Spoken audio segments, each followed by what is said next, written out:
আসসালামু আলাইকুম। আমি মোহাম্মদ আমির হামজা, 23 নং ওয়ার্ড, সিটি বাজার পিছনে বাসা আমার।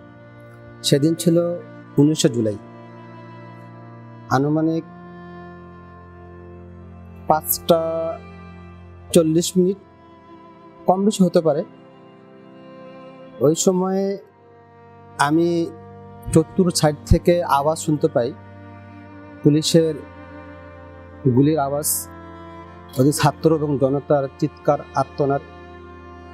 তো আমি আসর নামাজ সিটি বাজারের পাশেই ভাঙ্গা মসজিদে পড়ি। নামাজ পড়ার পর আমি দেখতেছি যে ছাত্র এবং জনতা, অপর সাইডে হচ্ছে পুলিশ। ছাত্র এবং জনতার যে ঢল ছিল, এটা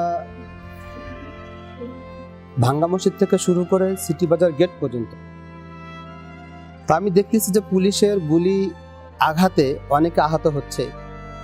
তো আমি এমন তো অবস্থার মধ্যে এই আশা রাখি যে আমি ওই সময়ের মধ্যে তাদেরকে যারা আহত তাদেরকে সেবা দেওয়ার জন্য আমি স্যাভলন, কটন এবং পেস্ট এই জন্য নেওয়া হয়েছিল।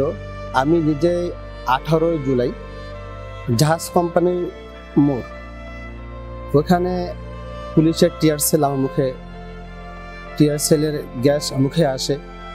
তো তখন যে যন্ত্রণা, জ্বালা পোড়া ছিল, তো ওই জ্বালা পোড়াকে আমি পরিপূর্ণতার সাথে সেফ থাকার জন্য পেস্ট ব্যবহার করাতে অনেকটা আরাম হয়। যাই হোক, এরপর হলো আমি ওই সেবা দেওয়ার জন্য আমি সিটি বাজারের ওভার ব্রিজের নিচে চলে আসি। আমি তালাশ করতেছিলাম যে কারা কারা অসুস্থ, কারা কারা আহত হয়েছে। তো কিছুক্ষণের মধ্যেই পুলিশ ওই সময় ছিল টাউন হলের গেটের আরো সামনে, অর্থাৎ এটা হচ্ছে পৌর পার্ক মার্কেটের গেটের সামনে। তা আমি শুধু ওই জেলা কমিউনিটি সেন্টার, সিটি বাজার থেকে জেলা কমিউনিটি সেন্টার শুধু রাউন্ড দিয়ে আস্তে আস্তে পুলিশ আমাদেরকে ধাওয়া করে ফেলে। তো আমি আরো বেশ কয়েকজন ওখানে ছিলাম, আমরা পিছু হইনি। ভাবছিলাম যে পুলিশ হয়তো সামনে ব্রেক করবে, কিন্তু পুলিশের সজোয়া যানটা সরাসরি চলে এসে আমাদের ফায়ার করা শুরু করে। আমার গলা, বুক, পেট, হাত এবং রানের অংশগুলো আমি গুলিবিদ্ধ হই। 26টি গুলি আমার শরীরের মধ্যে আঘাত আনে। এই অবস্থার মধ্যে আমি কিছুটা পিছু হই, যদি সারা শরীরে রক্ত পড়তেছিল, তো আমি সিটি বাজার ভিতরে ঢুকে যাই। এমন তো অবস্থার মধ্যে বাকি যে পুলিশগুলো ছিল এরা ধাওয়া করছে আমাদেরকে। তা আমি ওই আহত অবস্থায় কোনো রকম আমি যান বাজি রেখে সিটি বাজারের পিছন সাইড দিয়েই আমি ওখানে বের হওয়ার পর আমাকে তৎক্ষণিক ওই যারা ছিল আমাদের সহযোদ্ধা, ওরা আমাকে নিয়ে আমাদের ওয়ার্ড, যে 23 নং ওয়ার্ড, ওইখানে আমাদের কাউন্সিলর ভাই ছিল লিটন পারভেজ ভাই, উনি অ্যাম্বুলেন্স পাঠিয়ে দেয়। তো ওই অ্যাম্বুলেন্সে আমাকে নেওয়া হয় প্রথমে হচ্ছে ডক্টরস ক্লিনিকে। তো ডক্টরস ক্লিনিক আমাকে তারা তাৎক্ষণিক চিকিৎসা দেয়। আমার ওই গুলিগুলো এত ডিপে ছিল যে ওনারা বের করতে সক্ষম ছিল না। তা আমাদের সাজেস্ট করতেছিল যে সরকারি হসপিটাল যাওয়ার জন্য। আমরা ওই অবস্থার মধ্যে আমার ভাই, আমার ভাতিজা, পাশের বাসার কয়েকজন আমাকে নিয়ে চলে আসে সরকারি হসপিটালে। আমরা যখনই সরকারি হসপিটালের সামনে চলে আসি, পিছন থেকে দেখতেছি একটা পুলিশের ভ্যান এসে আমাদেরকে এরকমভাবে, পুলিশি ভ্যান যখন পিছিয়ে চলে আসছে তখন আমরা ওইখানে আর এক মুহূর্তে দাঁড়াইনি। পরে আমরা ওইখান থেকে আউট হয়ে গেছি। আউট হয়ে আমরা আমাদের বিভিন্ন যে ডায়াগনোস সেন্টারগুলো আছে, আমার পাশে ভাইয়া ছিল, ভাতিজা ছিল, ওদের পরিচিত ছিল, ওরা নক করতেছিল। তো ওরা বলছে আসেন। আমরা যাওয়ার পরে এই অবস্থা দেখে বলতেছে আমাদের এখানে সম্ভব না। তো এরকমভাবে প্রথম ডক্টরস আমাদের কোনো সেবাই দেয়ই নাই। দ্বিতীয়ত হচ্ছে রংপুর ডায়াগনোস্টিক সেন্টার, নামগুলো বলতেছি একটু, রংপুর ডায়াগনোস্টিক সেন্টার, এরা আমি কোনো সেবা দেয়নি, বরং তো আমাদের সাথে খারাপ আচরণ করছে। আমাদেরকে দূর দূর করে ওখানে বের করে দিচ্ছিল আমাদেরকে।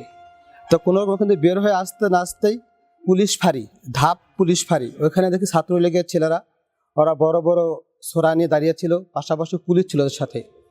তো ওরা ফির আমাদেরকে ধাওয়া করে। আবার আমরা ওখান থেকে পলায়ন করি, এটা ঠিক সন্ধ্যার পর। এরপরে আমরা আরও কয়েকটা হসপিটালে যাই, কিন্তু কোথাও আমরা সেবা পাইনি।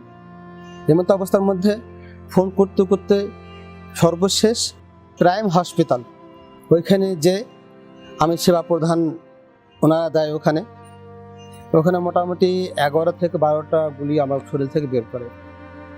এরপরে আমি তো ওনারা ভর্তি হতে বলে আমাকে ওইখানে। তো আমি দেখতেছি যেই অবস্থা, ওইখানকার পুলিশ এবং ছাত্রলীগের ছেলেরা কিছুদিন পর ঢুকতেছে হসপিটালের দিকে, আর বলতেছে যে কারা কারা আহত হয়েছে। তো এই অবস্থা দেখে ওখানে আমি আর থাকি নাই বা থাকার ইচ্ছাও করি নাই। রাত তখন অনেক হচ্ছিল, আমার অপারেশন শেষ হয়েছে মোটামুটি 9টা থেকে 9:30টার মধ্যে। পর আমার ভাইয়া আসছে, পাশাপাশি আরেকজন আসছে, এসে ওরা আমাকে ওইখান থেকে নিয়ে আসছে। তারপরের দিনই তো কারফিউ শুরু হয়ে যায়। এরপরে আমি আবারও প্রাইম হাসপাতালে যোগাযোগ করি। প্রাইম হাসপাতাল তো বলতেছে যে না, এখন নট অ্যালাউ করা হবে না, আপনি ভর্তিতে বলছিলাম ভর্তি হননি, এখন কোনো সুযোগ নেই। এই কথা বলার পরে আমি বিভিন্ন বেসরকারি হসপিটালগুলির মধ্যে ট্রিটমেন্ট নিতে থাকি। এরপরে সর্বশেষ আমি 31/8 থেকে শুরু করে 31/8 আমি রংপুর মেডিকেল হসপিটালে আসি। এর পূর্বে স্বাস্থ্য মন্ত্রণালয় দপ্তর থেকে আমাকে নক করা হয়েছিল। আমি মোটামুটিভাবে ওখানে কথা বলছি, ওনারা আমাকে ডিটেকশন দিতেছিল, আমাকে নির্দেশন দিতেছিল। ওনারা বলতেছিল আপনি মেডিকেলে এখন যেতে পারেন, এখন মেডিকেল নিরাপদ, যেতে পারেন। তো আমি এই ইস্যুতে আমি ওই মেডিকেল হসপিটালে যাই 31/8/2024। যাওয়ার পরে ওখানে অপারেশন করা হয়। তো অপারেশনটা আমার এতটা ক্ষতি হয়ে যায় যে অপারেশন করার পর আমি জ্ঞান হারিয়ে ফেলি। এরপরে আমাকে জ্ঞান হারার পরে তো এই অবস্থা, আমাকে অনেক লোকজন যাই হোক আমাকে ওই বেড থেকে আমাকে তুলে আবার বেডে রাখে। এরপরে বাসা ফোন করা হয়, আমার ফোন বের করে ওরা ফোন করছে, ফোন করে আমার ভাই, পাশে আরেক ভাই, এরা এসে আমাকে পরে সরকারি মেডিকেল হসপিটাল ভর্তি করে। 31/8/2024 থেকে আমি 4 দিন হসপিটালে ভর্তি হই। এরপর ওখানে আমাকে ট্রিটমেন্ট দেওয়া হয়। এখনও আমার শরীরের মধ্যে স্প্লেন্ডার এখনও 7টি আছে, এখনও আমার হাতের মধ্যে এবং রানের মধ্যে এখনও আছে। তো আমি এটা সুচিকিৎসা অবশ্যই চাইতেছি। আর যে সহায়তা দেওয়া হচ্ছে, সত্য কথা বলতে যেই ক্ষতিটা আমাদের হয়েছে বা আমার যে ক্ষতিটা হয়েছে, আমি শুরুতে একটা প্রতিষ্ঠান ছিল, প্রতিষ্ঠানটা আমার কম্পিউটার হার্ডওয়্যার সফটওয়্যার এই কাজগুলো নিজেই করি আমি, এবং সিসিটিভি ইনস্টলার, সিকিউরিটি সলিউশন, এগুলো সার্ভিসিংগুলো আমি নিজেই করি। কিন্তু ওই আহত হওয়ার পর থেকে এখনও আমার হাতে এবং বুকের মধ্যে এখনও ব্যথা অনুভব করতে পারি। তো যেই সাহায্য বা অনুদান দেয়া হচ্ছে, আসলে এটা দিয়ে আমার যে ক্ষতিটা হয়ে গেছে, এই ক্ষতি কখনো পূরণ হওয়ার মতো না। এজন্য আমি জোরালো আহ্বান জানাচ্ছি যারা ঊর্ধ্বতন কর্মকর্তা বা তত্ত্বাবধায়ক সরকারের অধীনে যারা আছে এবং জুলাই স্মৃতি ফাউন্ডেশনে যারা আছেন, তাদেরকে আমার রিকোয়েস্ট যে আমার একটা যদি সুযোগ করে দেওয়া হয়, যেহেতু আমি সার্ভিসিং কাজগুলো করেই থাকি, সিসিটিভি থেকে শুরু করে কম্পিউটার, যদি আমাকে রংপুর ডিভিশনে যদি কোনো সার্ভিসিং একটা সুযোগ দেওয়া হতো, তো আল্লাহ চাইতো আমি, আমার পরিবারে যারা আছি, আমার 1 ছেলে 1 মেয়ে, সাথে আমার সুস্থ মা, আমার বিবি সাহেব আছেন, তো ভালো হতো আমার জন্য। এজন্য আমার আকুল আবেদন, আপনারা এটা একটু খেয়াল করবেন। আসসালামু আলাইকুম রহমতুল্লাহ।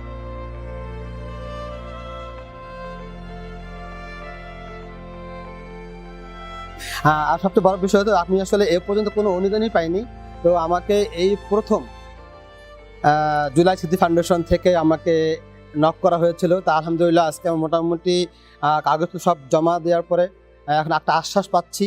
তা আল্লাহ তাআলা শুকরিয়া, এবং অবশ্যই জুলাই স্মৃতি ফাউন্ডেশনকে আল্লাহ তাআলা নেক হায়াত নসিব করুক এবং তাদের জন্য ধন্যবাদ।